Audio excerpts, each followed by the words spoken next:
Ouais, j'arrive.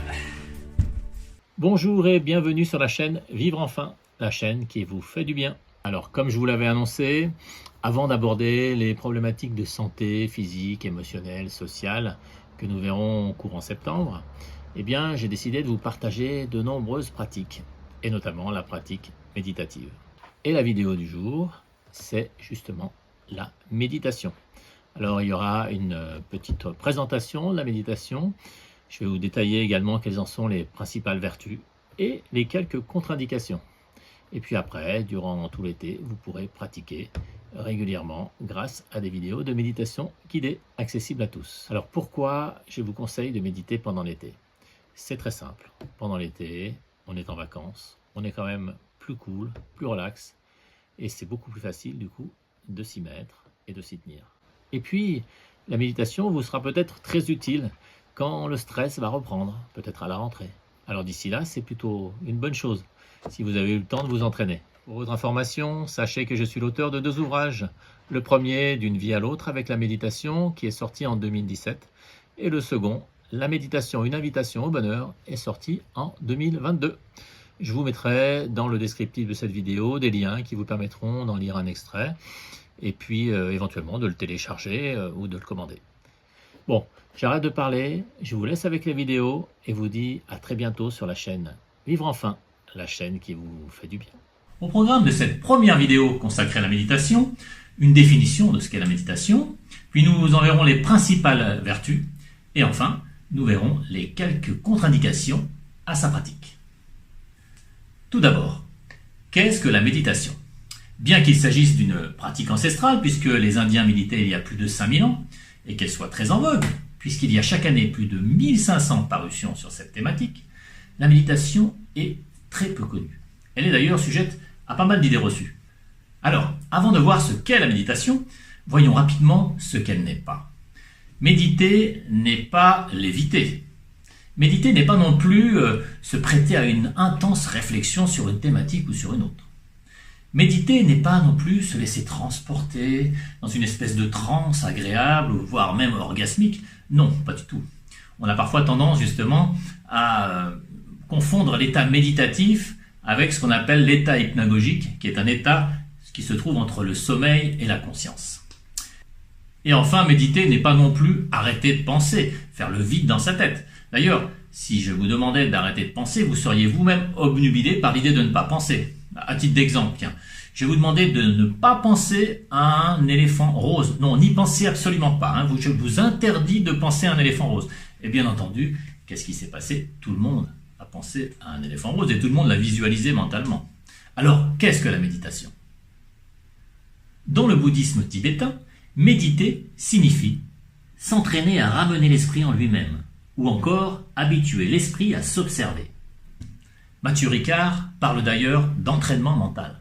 Et si je devais donner une définition personnelle de la méditation, ce serait: la méditation est une pratique mentale consistant à porter délibérément et sans jugement son attention sur ce qui se déroule et se joue en soi et autour de soi, dans l'instant présent ou, le cas échéant, sur un objet de concentration dans le but d'apaiser l'esprit afin d'atteindre un état propice à la paix intérieure.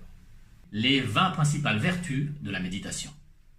Alors tout d'abord, la méditation a des effets très bénéfiques sur le cerveau. Elle permet par exemple d'augmenter la capacité de concentration. Et puis elle permet également de réduire le vieillissement du cerveau et d'augmenter la matière grise. Et puis, et enfin, elle permet de réduire le stress et l'anxiété. La méditation a également des effets très bénéfiques sur la santé. À titre d'exemple, la réduction du stress permet de lutter contre les troubles du sommeil, contre la déprime, contre le burn-out. La méditation permet encore une plus grande capacité à entretenir des émotions positives et à garder une stabilité émotionnelle. La méditation améliore le système immunitaire. La méditation est une arme anti-vieillissement. Elle permet de prévenir les maladies cardiovasculaires et enfin, elle permet de lutter contre les addictions. D'une façon générale, la méditation améliore notre relation à l'autre. Elle nous rend moins agressifs et surtout nous rend moins réactifs aux événements désagréables que l'on rencontre forcément dans la vie. Elle améliore l'empathie et l'altruisme, donc les rapports humains. Elle permet d'élargir les points de vue et nous rend plus aptes au changement. Et enfin, elle nous permet de mieux nous connaître nous-mêmes et de mieux cerner nos limites. Il y a encore beaucoup de bienfaits que je ne pourrais pas vous citer dans cette vidéo. Eh bien, nous avons vu dans un premier temps une définition de ce qu'est la méditation. Dans un second temps, nous en avons vu les principales vertus et bienfaits. Voyons maintenant les contre-indications à sa pratique. Alors, que ce soit dans la presse, que ce soit dans les grands médias ou sur Internet, on trouve une profusion d'articles mentionnant les bienfaits et les vertus de la méditation. Et c'est normal, il y en a effectivement beaucoup. Je me suis d'ailleurs moi-même prêté à cet exercice à travers, par exemple, la vidéo ci-dessus, qui parle des bienfaits de la méditation sur la santé, à travers notamment de nombreuses expériences scientifiques.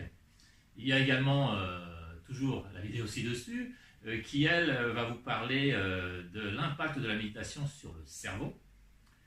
Et pourtant, on oublie souvent d'évoquer les contre-indications à sa pratique. Alors, comme toute activité humaine, alors que ce soit par exemple quand vous vous inscrivez dans un club de sport, on va vous demander de fournir un certificat médical pour être sûr que vous êtes bien apte à la pratique de ce sport. Que ce soit quand vous êtes embauché, votre nouvel employeur va vous demander de vous soumettre à un examen médical, ou encore quand vous apprêtez à subir une intervention chirurgicale, que ce soit le médecin anesthésiste ou le chirurgien, ils vont s'assurer que vous n'avez pas de contre-indication aux produits qu'on va vous injecter et à ce qu'on va vous faire. Même s'ils sont peu fréquents, des effets indésirables peuvent parfois se manifester lors de la pratique méditative. Car le calme intérieur peut parfois s'acquérir après quelques inconforts, parfois même exacerbés. Ces désagréments se rencontrent parfois lors de retraites méditatives, au cours desquelles les retraitants peuvent se trouver très déstabilisés. Elles se rencontrent encore lorsque le méditant prend conscience des pensées perturbantes qui occupent son esprit. Aussi, sans pour autant que ce soit une contre-indication absolue, je vous conseille vivement d'aller consulter un spécialiste si vous êtes particulièrement fragile psychologiquement ou si vous souffrez des pathologies suivantes. Dépression en phase aiguë, schizophrénie, dissociation, bipolarité, hallucination, crise de panique récurrente, troubles psychotiques, troubles de l'attention ou phobie. Le cas échéant, il vous sera certainement possible de vous initier à la méditation, mais accompagné d'un professionnel de santé qui saura adapter votre pratique à votre pathologie. En tout état de cause, il est très important de bien jauger vos émotions et vos ressentis et de ne pas vous obstiner dans la pratique en cas de crise d'angoisse ou d'émotions trop violentes.